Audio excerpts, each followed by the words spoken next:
प्रदूषण पर नियंत्रण के लिए जारी किए गए निर्देश पर जिलाधीश ने आदेश दिए हैं कि अब निर्माण सामग्री से संबंधित कोई भी वाहन शहर से आवागमन नहीं कर सकेगा। इनमें सामग्री से भरे और खाली दोनों तरह के वाहन शामिल हैं। आदेशों में स्पष्ट किया गया है कि निर्माण सामग्री वाले कोई भी खाली वाहन केवल झज्जर दादरी मार्ग से समसपुर बाईपास से रावल्दी बाईपास होते हुए बाईपास ले जा सकेंगे। निर्माण सामग्री से भरे वाहन लोहारू चौक, रावल्दी चौक, चिड़िया मोड़ व महेंद्रगढ़ चौक आदि से शहर में प्रवेश नहीं कर सकते। आदेशों के अनुसार रोहतक रोड पर जाने के लिए वाहन को लोहारू चौक से नया बाईपास होते हुए रावल्दी बाईपास पहुंचना होगा। इसी प्रकार झज्जर व दिल्ली की ओर से जाने वाले वाहनों को लोहारू चौक, नया बाईपास, रावल्दी बाईपास होते हुए समसपुर बाईपास जाना होगा। जिन वाहनों को भिवानी रोड पर जाना है वे लोहारू चौक से भिवानी की तरफ मुड़ सकते हैं। जिलाधीश ने आदेशों की दृढ़ता से पालना करना सुनिश्चित करने को भी कहा है। शहर में पानी का छिड़काव किया गया शुरू, ग्रेप के दिशा निर्देशों पर किया जा रहा है काम। जिला प्रशासन की ओर से प्रदूषण नियंत्रण को लेकर जरूरी कदम उठाए जा रहे हैं।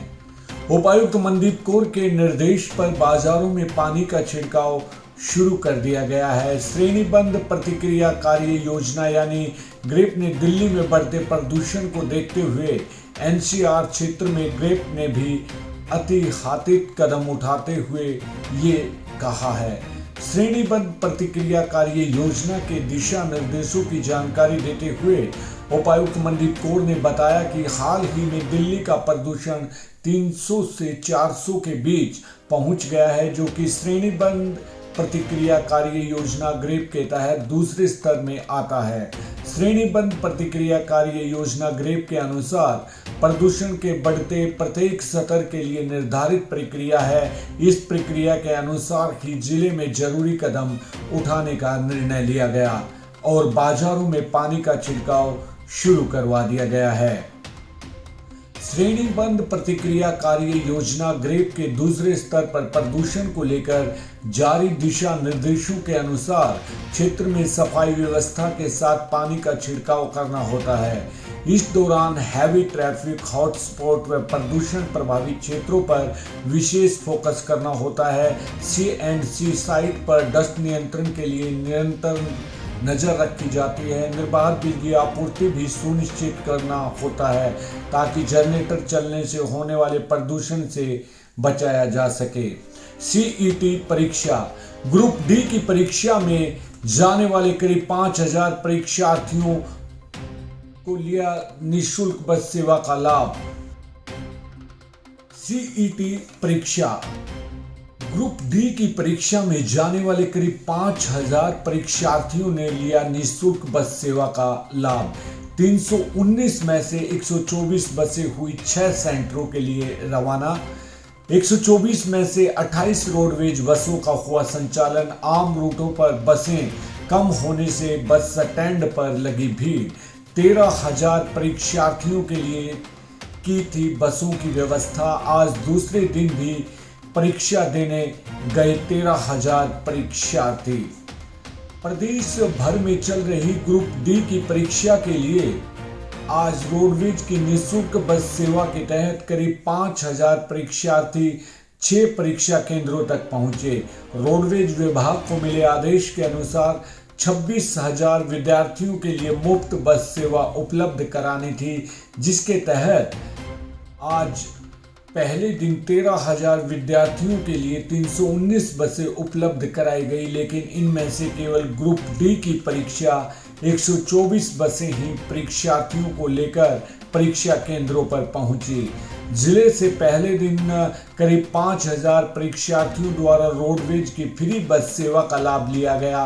परीक्षा केंद्रों पर जो परीक्षार्थी पहुंच रहे थे उन्हें बस में बैठाकर रवाना किया गया, जिसके चलते बस स्टैंड पर भीड़ नहीं हुई तथा बिना किसी परेशानी के परीक्षार्थी ग्रुप डी की परीक्षा देने के लिए पहुंचे। रोडवेज डिपो की 28 बसों का हुआ संचालन। परीक्षार्थियों को परीक्षा केंद्र तक पहुंचाने के लिए सरकार द्वारा की गई निःशुल्क बस सेवा में ज्यादातर स्कूल बसों का संचालन हुआ। दादरी डिपो में कुल 112 बसें हैं। इनमें से 100 बसों को परीक्षार्थियों की सेवा में लगाया गया। अनुपात के अनुसार 28 रोडवेज बसों को परीक्षा केंद्रों तक भेजा गया। इसके अलावा करीब 96 को कोऑपरेटिव सोसाइटी तथा स्कूल बसों को भेजा गया। रोडवेज की शेष बसों को दोबारा रोजाना की तरह लोकल रूटों के लिए भेजा गया। आम यात्रियों को हुई परेशानियां। जिले में 28 रोडवेज बसों को परीक्षा केंद्रों तक भेजा गया था, जिसके कारण आम यात्रियों को परेशानियों का सामना करना पड़ा। कई रूटों पर बसों की संख्या कम हो गई, लेकिन ऐसे लोग घंटों बसों के इंतजार में खड़े रहे। बस स्टैंड पर लोगों की भीड़ दिखाई दी। गनीमत रही कि बस डिपो में मौजूद 112 बसों में से केवल 28 बस को ही परीक्षा केंद्रों पर भेजा गया, जबकि इसके लिए 100 बसों को तैयार किया गया था। शेष बसों को वापिस आम जन की सेवा में लगाया गया। सभी 100 बसें परीक्षा केंद्रों पर जाती तो हालात गंभीर बन सकते थे। अपेक्षा से कम परीक्षार्थियों द्वारा किया गया बसों में सफर। जिले में 2 दिन में 26,000 विद्यार्थियों द्वारा डी ग्रुप का परीक्षा देनी थी। इसके पहले दिन रोडवेज विभाग को 13,000 परीक्षार्थियों को परीक्षा केंद्रों तक पहुंचाने के आदेश मिले थे। इसी प्रकार रविवार को 13,000 विद्यार्थियों के लिए व्यवस्था की गई। रोडवेज डिपो की 100 बसों के अलावा निजी स्कूलों तथा निजी बसों को भी मंगवाया गया था, लेकिन 13,000 में से महज 5,000 के करीब परीक्षार्थियों ने सरकार की निःशुल्क बस सेवा का फायदा उठाया। जिन विद्यार्थियों के सेंटर नज़दीक थे, उन्होंने निजी वाहनों का इस्तेमाल किया तथा कुछ ऐसे ही अपने रिश्तेदारियों में पहले पहुंच गए थे। बच्चों को साथ लेकर पहुंची महिलाएं। रात को 3 बजे ही परीक्षार्थी बस स्टैंड पर पहुंचने शुरू हो गए थे। दादरी से 4:30 बजे बसों का संचालन शुरू हो गया था। युवाओं के साथ महिलाएं भी अपने बच्चों की परीक्षा केंद्रों के साथ रवाना हुई।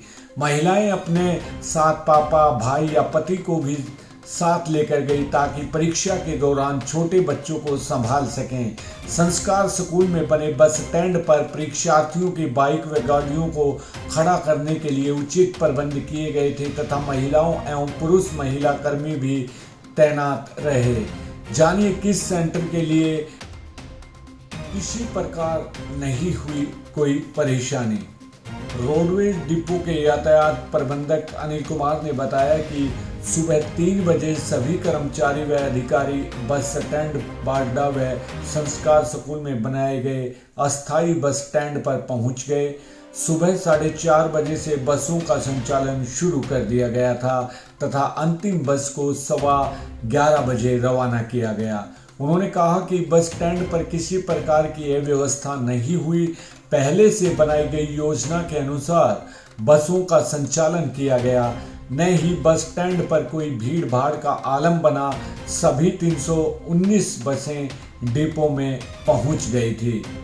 और जब हम पुख्ता जानकारी लेने के लिए सुबह 2:30 बजे SCR स्कूल में पहुंचे तो वहां की जो फुटेज है वो भी हम आपको दिखाते हैं। और अधिकारियों और वहां पर रात के 2 बजे से तैनात पुलिस कर्मियों में महिला पुलिसकर्मी भी थी। उन्होंने क्या कहा देखिए इस वीडियो में।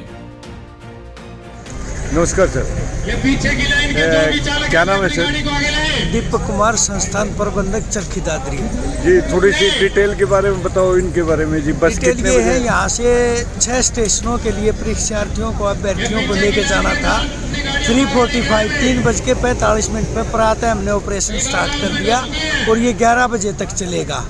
कल भी इसी तरह से अभ्यर्थियों को लेके विभिन्न स्टेशनों पे बसेस गई थी और वो सभी सकुशल वापस भी आ गई थी। आज भी इसी तरह बहुत ही अच्छी तरीके से और एक योजनाबद्ध तरीके से हम स्टूडेंट्स को उनके गंतव्य तक पहुंचाएंगे और वापस लेके आएंगे। जी कितनी बस जा चुकी हैं? टोटल देखें कितने बच्चे जा चुके हैं जी? कल 124 बस गई थी। अभी फिगर्स आई नहीं है। 5 बजे के तक 4 स्टेशनों का हमारा अंतिम समय होगा, उसके बाद ही फिगर आएगी। Thank you. जी मैम, ये 2 दिन के लिए ग्रुप डी के पेपर चल रहे हैं, जहां आज हम संस्कार स्कूल चरखी में खड़े हैं और यहाँ लॉ एंड ऑर्डर ड्यूटी के लिए को मेंटेन करते हुए हमने सुबह 2:30 बजे से खड़े हैं अपनी ड्यूटी पे, ताकि कोई लाइन ऑर्डर ड्यूटी में इशू ना बने। यहाँ से बस सुबह फर्स्ट बस चलती है 3:45 4 बजे के करीब आसपास। सोनीपत के लिए फ़र्स्ट बस गई है आज, उसके बाद गुड़गांव है, सोनीपत है, पानीपत है और महेंद्रगढ़ है, भिवानी है। ये सभी सेंटर के लिए यहाँ से बस निकलती है। जी मैम। और कल भी था, आज लास्ट है।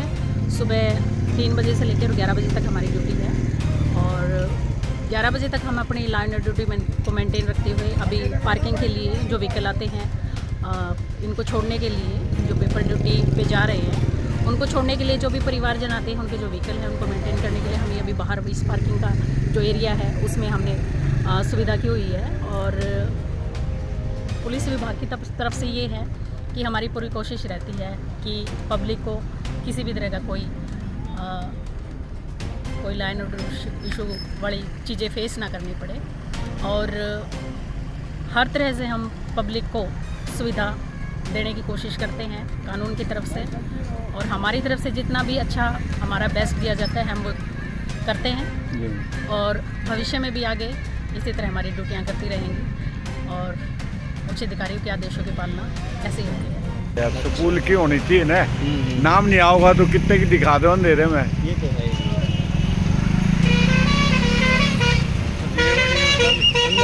जल्दी अभी का बची हुई है। चलो जी अंदर चलो, चलो बाबू जी अंदर चलो।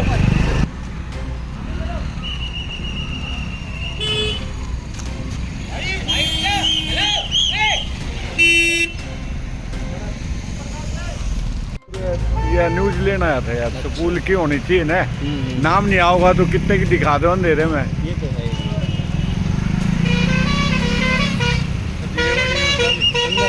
जल्दी अभी का बची हुई है। चलो जी अंदर चलो, चलो बाबू जी अंदर चलो।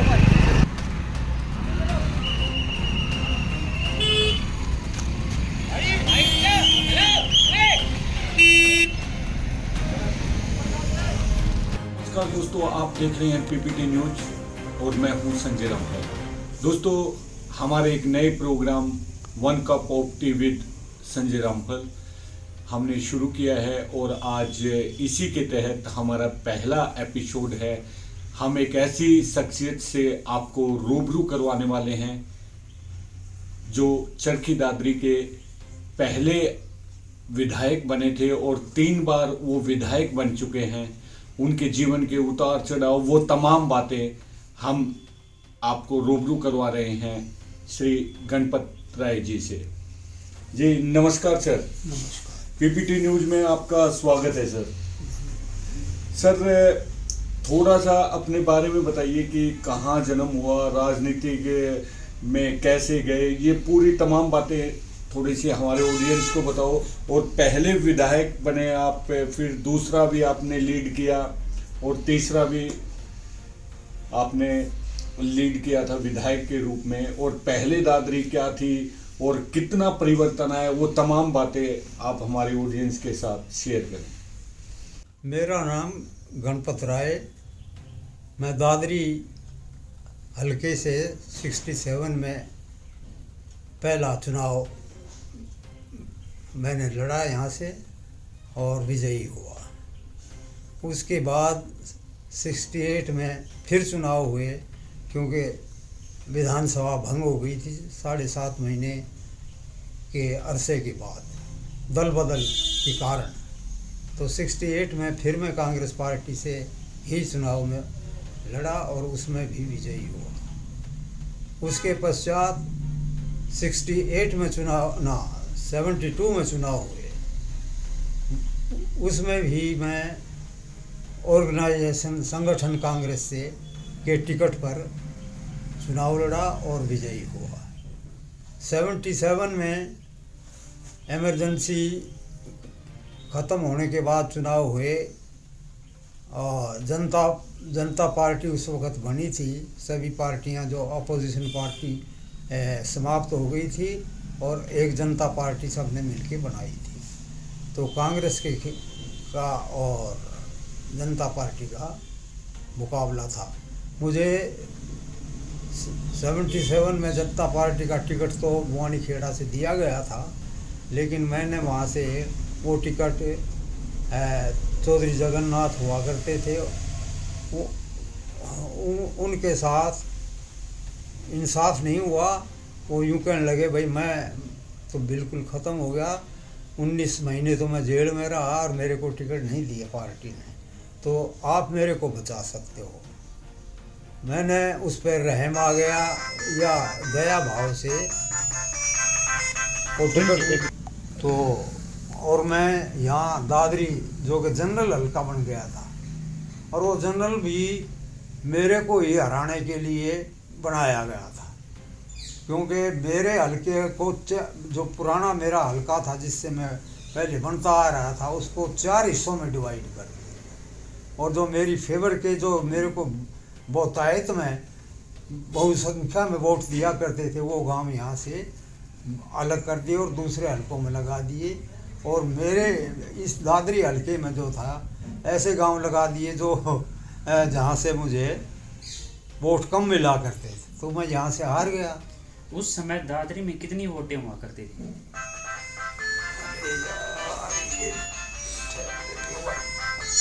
साल में 60-70 हज़ार हुआ करते, 70 हज़ार होते थे या इसके लगभग हुआ।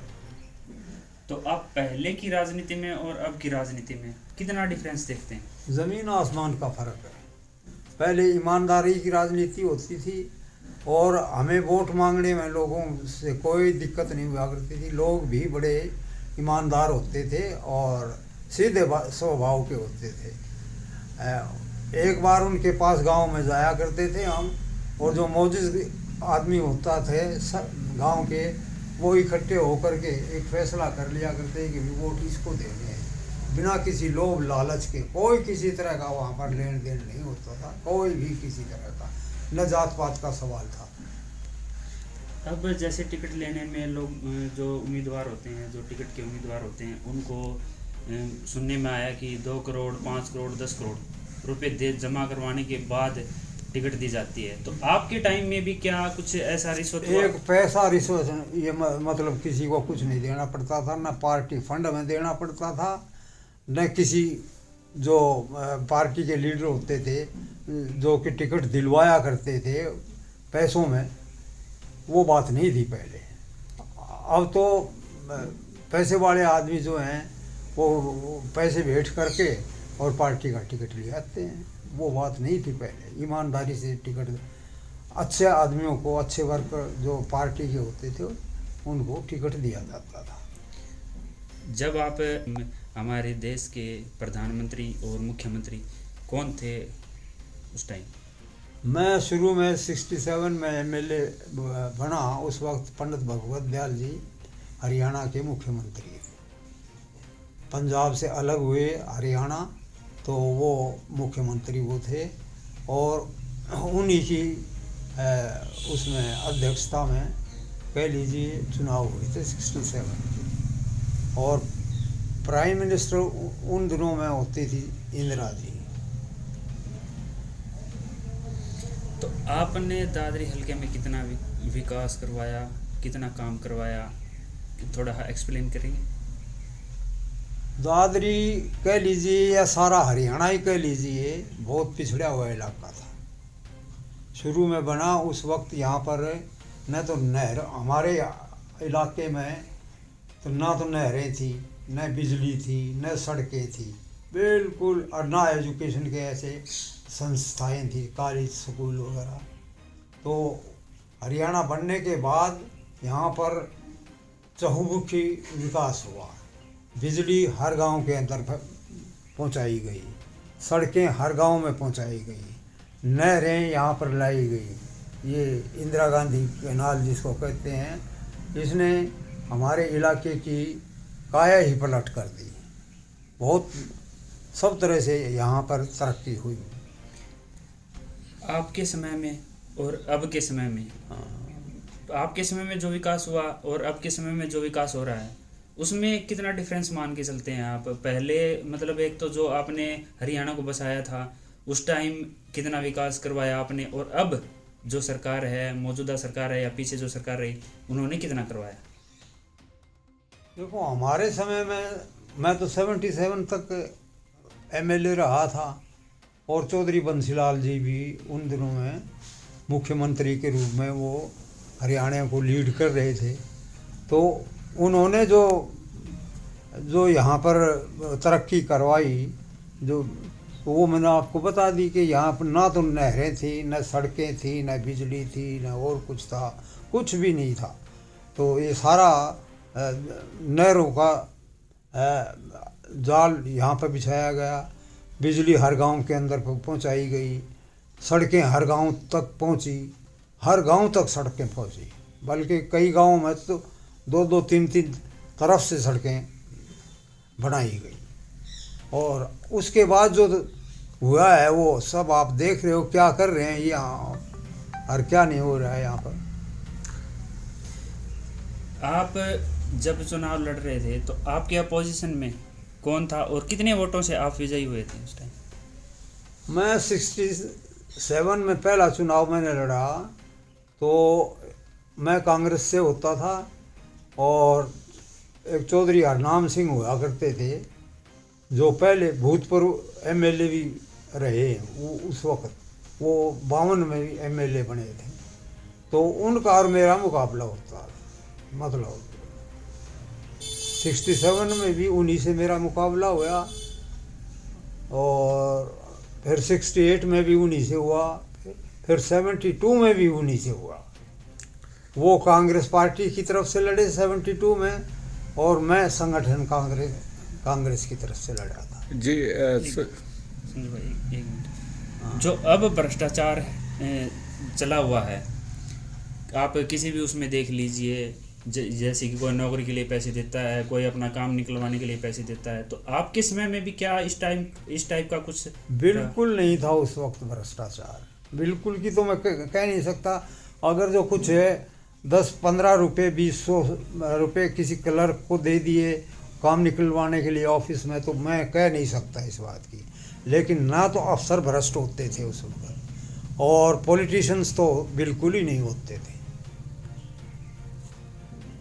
अब जो भ्रष्टाचार चल रहा है उसका मैं क्या कहूँ अपने मुंह से, तुम आप खुद ही देख रहे हो, लोग देख रहे हैं। सर, अगर चरखी दादरी की जनता आपको एक बार फिर मौका दे विधायक बनने का, तो आप सबसे पहला काम क्या करेंगे? देखो भाई, अब मेरा तो समय रहा ही नहीं, मैं उस स्थिति में हूँ नहीं, शारीरिक तौर से भी मैं इस पोजीशन में नहीं हूँ कि मैं चुनाव लड़ लूँ।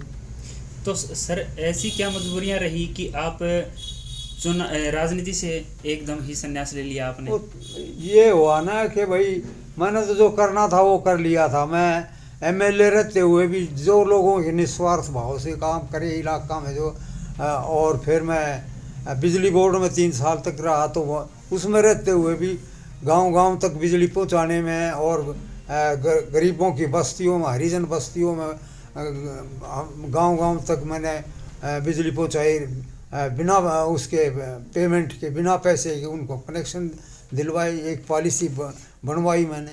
वो सही है, लेकिन राजनीति से पीछे हटने का क्या कारण रहा? राजनीति से पीछे हटने का एक तो ये कारण हुआ कि मैंने देख लिया कि भाई मेरे जैसे आदमी का काम है नहीं ये राजनीति में रहना। क्यों? कि मैंने खूब अच्छी तरह से लोगों के काम करे। भाई मेरा ना तो कोई बिजनेस था, ना कोई दुकानदारी थी, ना कोई कमाई का साधन, और कोई नहीं था मेरा। मैं तो यहाँ पर वकालत के लिए मैंने लाइसेंस लिया था, और वकालत करने के लिए ही मैं यहाँ पर आया था। मैंने तो आते ही तो कांग्रेस पार्टी का टिकट मिल गया, इलेक्शन लड़ लिया, और लगातार मैं 3 बार एमएलए बनता रहा। तो मैंने और कोई काम धंधा करने का तो था ही नहीं, मेरा दिमाग ही नहीं था इन बातों के अंदर रख के भी कोई कमाई करो, कोई धन जोड़ो इधर से उधर से, कोई लाइसेंस ले लो, कोई परमिट ले लो, या कुछ भी ले लो, को गैस का कनेक्शन ले ले या पेट्रोल पंप ले लो, ये बात मेरे दिमाग में ही नहीं थी। मैं तो ये था कि भाई ठीक है, जो परमात्मा।